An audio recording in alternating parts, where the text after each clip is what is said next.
Academic Expectations at Level 7 Tips and Tricks to Succeeding. My name is Steph Bennett. I'm a Learning Development Tutor in the CELT department. Today's aims: to develop an understanding of academic expectations at Level 7. We will look at help available, academic reading, academic writing and criticality, moving forward. Let's get talking. Well, as we're online, let's get thinking. What do you think will be the most challenging thing about studying MSc International Business? Do you have any concerns? Have a think about it and jot down some ideas. Take 2 minutes to do so. Help is available. The BGU Library offers one-to-one appointments with a subject librarian to help you locate literature for your upcoming assignments.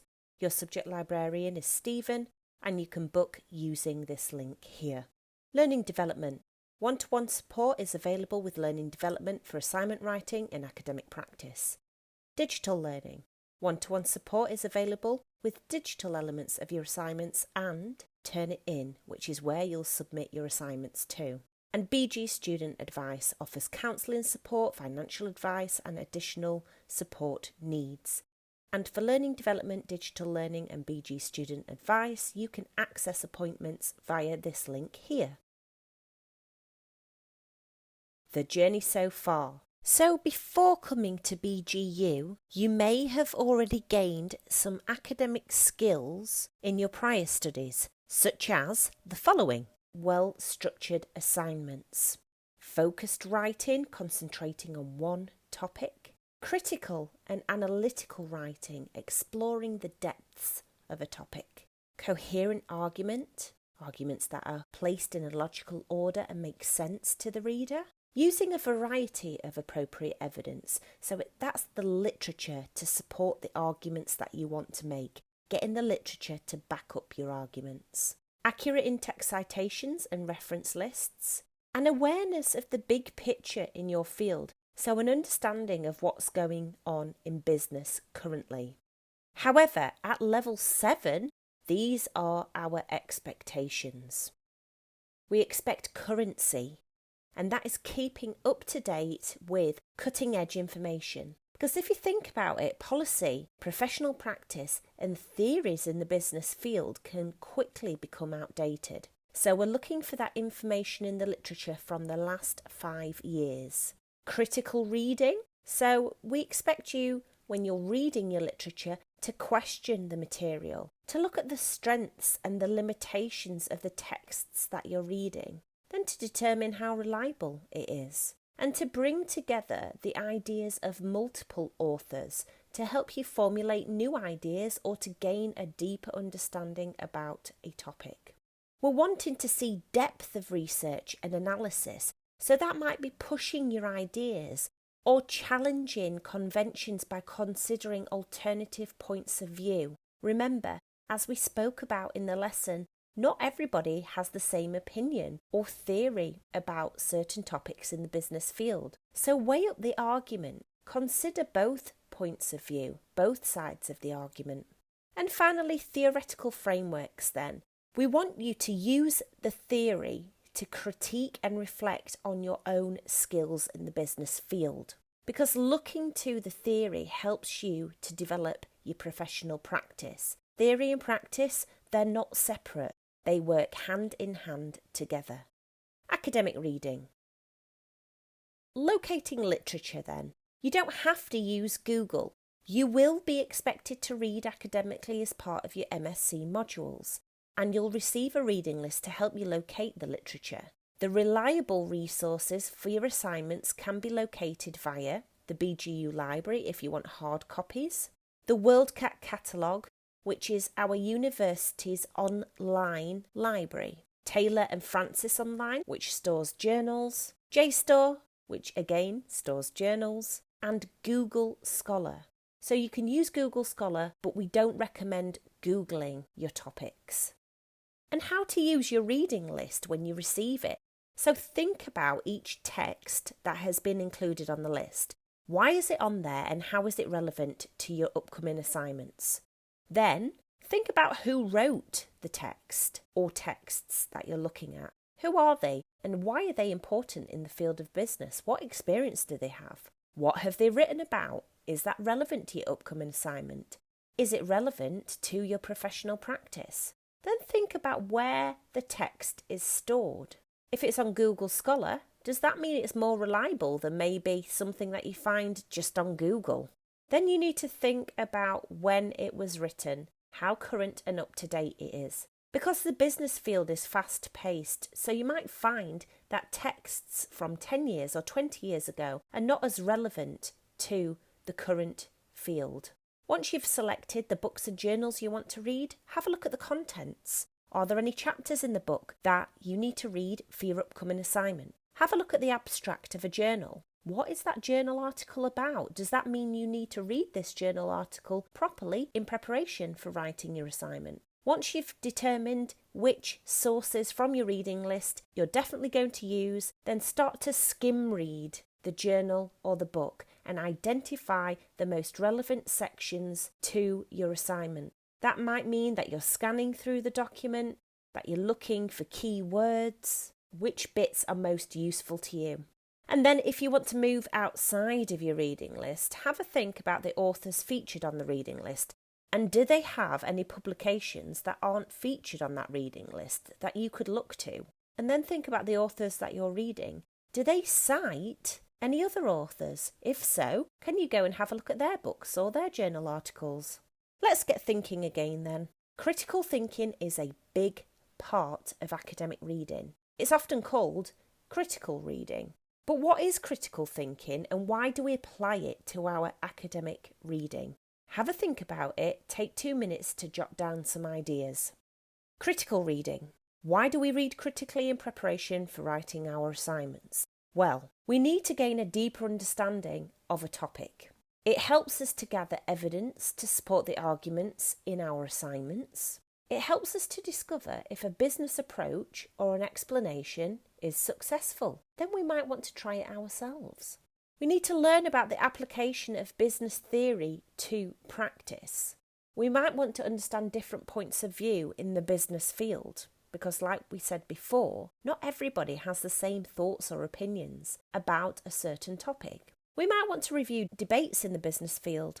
And finally, we might be facing problems in our own business, and therefore we look to the literature and we look to the critical reading to help us resolve these, to find solutions. You can use the CRAP test as you read your literature in preparation for writing your assignments. The C stands for currency. Consider whether this information that you're reading is up to date or is it outdated? Is it relevant? Does it actually support the assignment that you're doing? Does it support the topics you're studying? Who is the author of the text? And what authority do they have in the business field? What experience do they have? And does that mean that the information they're giving you is accurate? Is it reliable? Is it truthful? Is it correct? And finally, why was the text written in the first place? What is the purpose of the text? Who was it written for? What type of audience? Academic writing. So this is what we move on to after we've done our academic reading. So let's look at structure and style. Let's get thinking. What do you understand by the phrase academic writing? What is it and how do you write academically? Take 2 minutes to jot down some ideas. You can pause the video. Academic structure and style. Academic writing should be cohesive, unified, clear, concise, understandable, structured, focused, supported with evidence, formal, critical, and referenced correctly.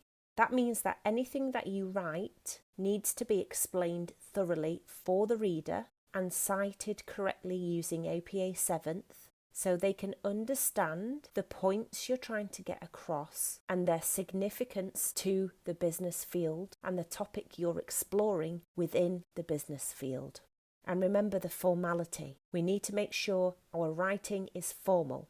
Because it's not like writing an email to a friend. It's writing a formal academic assignment for an assessor. So once you've started your reading, you can start to make an assignment plan based on the assignment format on your assignment brief. And when I say assignment format, you might get several types of assignment formats, for example, a report or an essay or a presentation. But all assignments need a beginning, a middle, and an end. These are the types of assignment formats that you may receive. An essay, which is a piece of written work of a particular length, as in a word count, on a particular subject. You'll find that an essay has an introduction, a main body, and a conclusion. There are reports, which are formally structured pieces of writing that communicate findings of an investigation. They often have an executive summary or abstract, an introduction, which is the beginning. Then they may have a methodology section, maybe findings and discussion in there, and that's the middle part. And then they often have a conclusion, which is the end. Presentation. This is an audio-visual piece of work designed to communicate ideas or an argument to an audience. You might find, studying business and also moving forward in the business field, that you'll be given a lot of presentations. And every presentation has to have a beginning, a middle, and an end in order to take the audience on a journey with you. And finally, a portfolio, which is a collection of different pieces of work. And equally, a portfolio does have a beginning, often an introduction, a main body, which is the middle, and a conclusion, which is the end. So you need to decide on a direction once you've done your reading and you're starting to plan your assignment. So what have you read about and what is your understanding of the topic as you go into your planning phase? Then what you can do is you can start to decide on the main focus of your assignment. You can think about the points that you want to discuss. You can think about the arguments that you want to make. And then you can think about which pieces of literature you're going to use to support your points and arguments. Once you've decided on the direction you'd like to take for your assignment, you need to think about whether it aligns with your module outcomes. Does the topic you're writing about and the subtopics you're looking at cover what's in the module outcomes on your assignment brief? Because that's what your assessor is looking for. And you might find that a draft essay looks kind of like this. So you can see in the introduction, we want you to write a hook sentence followed by some background information on the topic you're studying to set out your argument for the assessor and then to tell them what you're going to write about. For example, this essay will explore blah, blah, blah with a focus on blah, blah, blah. Subsequently, it will look at blah, blah, blah. Then you can see the main body. We've got a selection of paragraphs. In this one, we've got 8 paragraphs, each with a point, some evidence, an explanation and a link. That's known as Peel. We'll go into that in a moment. And then a conclusion, which is a summary of key findings and why they matter, a discussion as to how your argument is shaped throughout the assignment, and then considering the next steps for your business field. So once we've done a draft, then it's time to start the writing. So let's get thinking again. How can you ensure you are being critical in your academic writing? Take 2 minutes and have a think about this. If you have any ideas, jot them down. You can pause the video. Descriptive versus critical writing. At level 7, your academic writing needs to show your ability to be critical. Descriptive writing includes descriptions and explanations. For example, say what you see and say why. However, critical writing includes a description, an explanation, supporting evidence from the literature, and arguments for or against, or both. To be critical in your academic writing, you've got to think about those main body paragraphs, and you need to use the Peel structure to do so. And this is what Peel is. Firstly, the opening of our paragraph, we make a point, which is a clear and explicit statement to the reader. We back that up with evidence from the literature. So that might be case studies that you've looked at, or theories that you've looked at, or statistics or data. Then you need to explain the point and evidence thoroughly. So what does the evidence tell you? What does it mean? Why is it important? What does it mean in relation to the central topic of your assignment? Does anyone else in the literature support or challenge it? Then you need to close your paragraph. This is called the link. This is where you round up your paragraph and you link it back to the overall argument, the original question, or the assignment topic. Often in the link, you'll see statements such as, overall, this suggests that. And here's an example. You can see that the point is featured in the blue. We can see that there's evidence to back up that point in green, and we know that because we can see Jones et al. And we can see Watson. Then you can see there's an explanation in yellow because an example is offered to explain that evidence thoroughly. There's also an additional author cited here to further support what we're trying to say. And then finally, the link is in red, and you can see that link starts with the word overall. Don't forget to reference. So when you use literature to quote or paraphrase, you must firstly cite in text. So that means as you are writing your assignment and you quote somebody or put somebody's theories into your own words, you need to give them credit. And that might mean using a last name, a date and a page number, just like this example here. Then you need to reference in a reference list that comes at the very end of your assignment. And that kind of looks like this. It's the longer version of the in-text citation.